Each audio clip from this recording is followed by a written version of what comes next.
We'll have a little more time if to explore this with the conversations between everyone who's speaking and then responding to questions. So now we'll go to our next speaker, Dr. Omer Aijazi, who will shed light on the ground reality, on the real lives of people living on the margins of the border, and about the erasure and silencing of Kashmiri voices. Dr. Aijazi, please.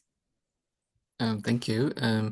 And thank you, Atul and Robert, for giving us, all this necessary context and for forefronting the historical and contemporary settler, colonial, and imperial imaginations that situate everyday life in Kashmir. And also, how these logics of empire structure discourse and our very ideas of moral outrage. So whose lives are mourned in the public sphere, whose lives are venerated, and whose lives are dismissed as, mere casualties of war or as collateral damage, and whose aspirations, desires are centered. So, we saw, the flourishing of Pakistani and Indian nationalisms. We saw the celebration of soldiers who engaged in military action, and we're still seeing the celebration of Indian and Pakistani military strength. But if you've heard very little about, Kashmiri lives that were arguably once again at the center of these escalations. So why is it that Kashmir always becomes, in the center of India-Pakistan warfare, but we never really hear about the impacts of war on their lives? And it's not that, Kashmiris have not been speaking or voiceless, but, as people of South Asia, are we prepared to listen? I think it's important for me to kind of repeat some, grounding facts. First of all, Kashmir is a disputed territory. It is currently under colonial rule and under military occupation. It is not simply, a bilateral concern between Pakistan and India. Kashmiris possess, sophisticated political analysis of their homeland and a very solid vision for their future. India has ambitions of empire, and Pakistan would perhaps likely do the same if given a chance. So given all of this, what is, a Kashmir-centered discourse of these escalations? And I want to respond to this question by taking us to the line of control, which once again, became the battlefront between both countries. I think many of you will know the line of control, is a heavily militarized de facto border that divides Kashmir into Indian-held and Pakistan-held areas. The line of control, or the LOC, like all border lines, is an instrument of separation and containment. Its legacy lies in the war between India and Pakistan over Kashmir following partition, and was formalized and further hardened in 1972. India has been fencing the sided controls since the late 1990s, which, kind of recreates an illusion of state spatiality, and that also justifies further compartmentalization and incorporation of Kashmir under its control. And this was exemplified in the Jammu and Kashmir Reorganization Act passed in 2019. Um, so both, Pakistani and Indian militaries are stationed on either sides of the LOC, with villages and civilian infrastructure, directly within the line of fire. On the Indian side of alone, we have over 1 million people who are said to be residing what is considered to be in the vicinity of the line of control, and a much more higher number is estimated for those living under Pakistan's administration. Um, People here are mostly pastoralists. Many work as daily wage laborers who migrate to large cities for seasonal work. Most are engaged in subsistence or agriculture.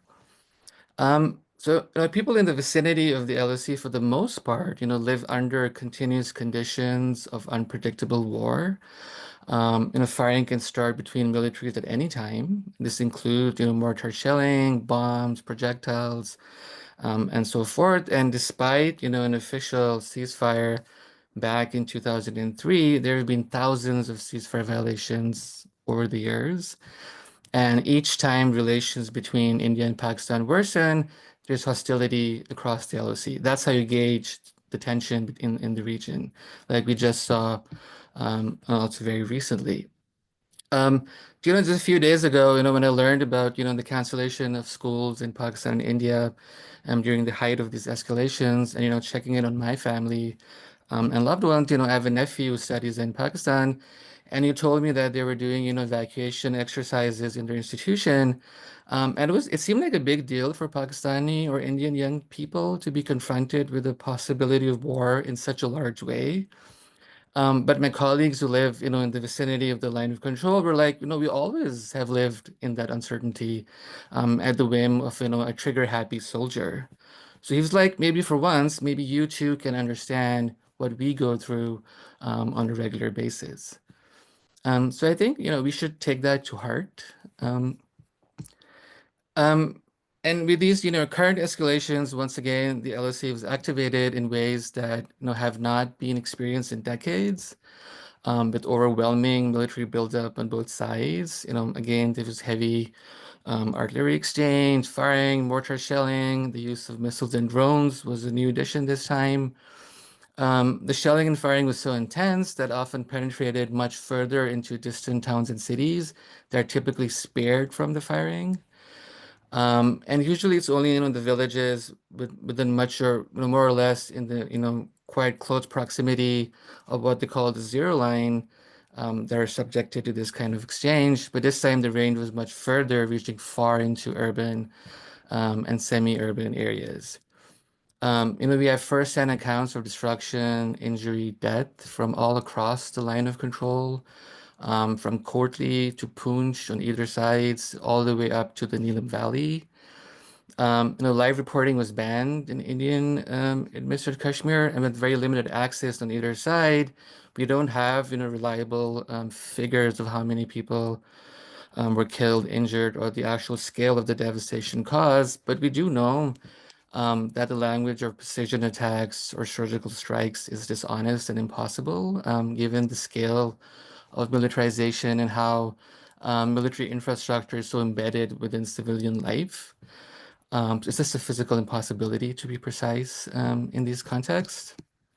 Um, I know many people have reported that this was the heaviest shelling experience in their lifetime. Each time, a firing erupts, people are forced to go into bunkers or underground shelters. Livestock is killed, infrastructure, homes, hospitals, schools are damaged.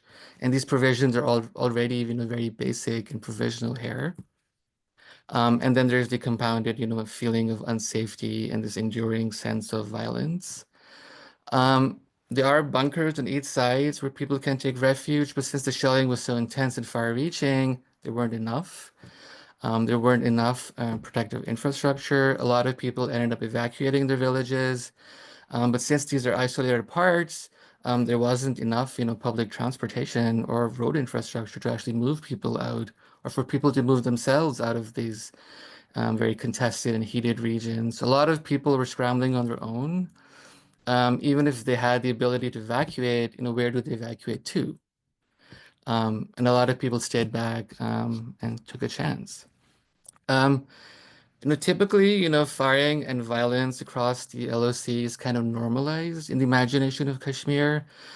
Somehow, since the LOC is, a border area, death and devastation there gets bracketed and dismissed as something that is inevitable.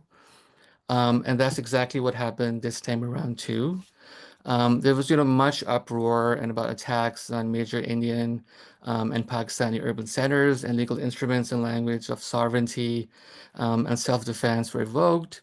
But this once again invisibilized millions of Kashmiris living in the vicinity of the line of control, and an understanding of what constitutes a border area was rapidly, expanded. So in a way, the LSC also became an important, instrument of erasure because it created this notion of a border area where violence is simply normalized just by virtue of being in the vicinity of a border. And in that sense, invisibilized. And Kashmiris were once again, reduced to casualties of war, collateral damage as being insignificant, in the theater of war and as a testing ground, for new weapons. And I think it was only very recently when people have been able to return back home, again, cautiously. There are warnings that there's, unexploded ammunition and so forth, adding to the dangers of life there. These are spaces where there is already a significant presence of unexploded landmines that often get washed from the actual fortified border into village spaces.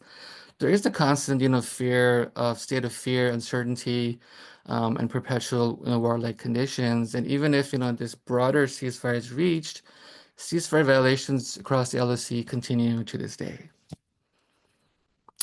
Back to you, Dolores.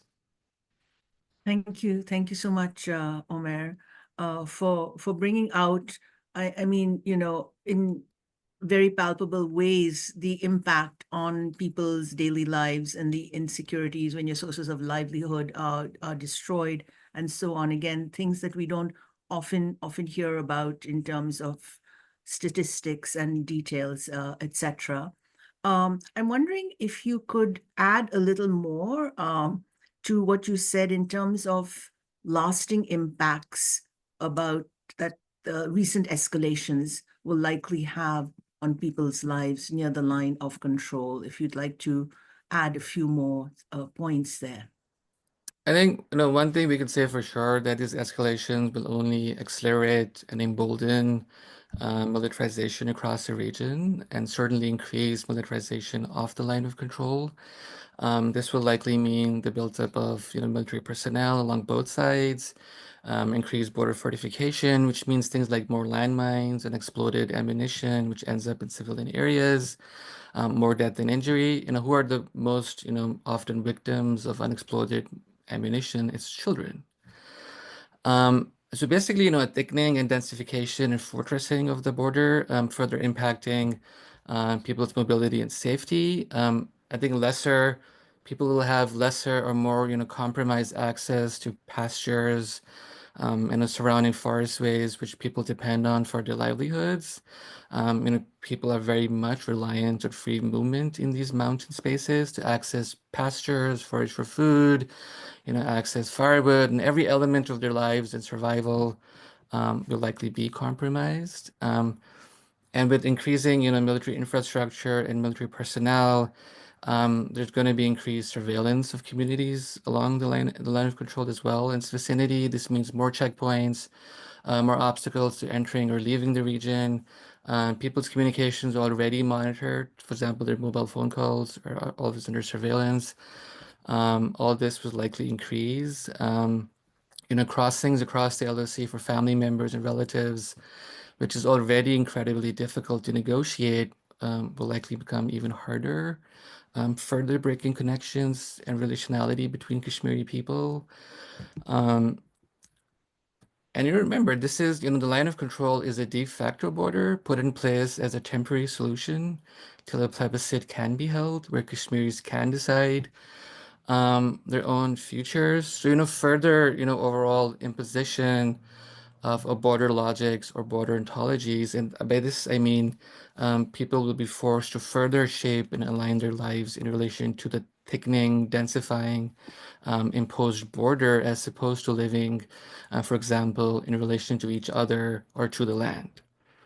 Kashmiris in this region have been calling for the immediate demilitarization of the LOC and a permanent ceasefire for a long time, and for making the LOC even more porous, so that families can be reunited. And I think whatever small gains that have been made will unfortunately be reversed or momentarily, suspended, but not to lose hope. Border zones are also sites of creativity and improvisation, and Kashmiris are resilient. They will find a way to flourish even in the most difficult circumstances and dehumanizing conditions. Thank you. Thank you. Thank you so much, Omer, and also for those hopeful notes. And, we've already been talking about comparisons between Palestine and Kashmir and the amazing creativity, as you say, and resilience that we see in both these places, despite horrendous conditions and greatest odds. We're now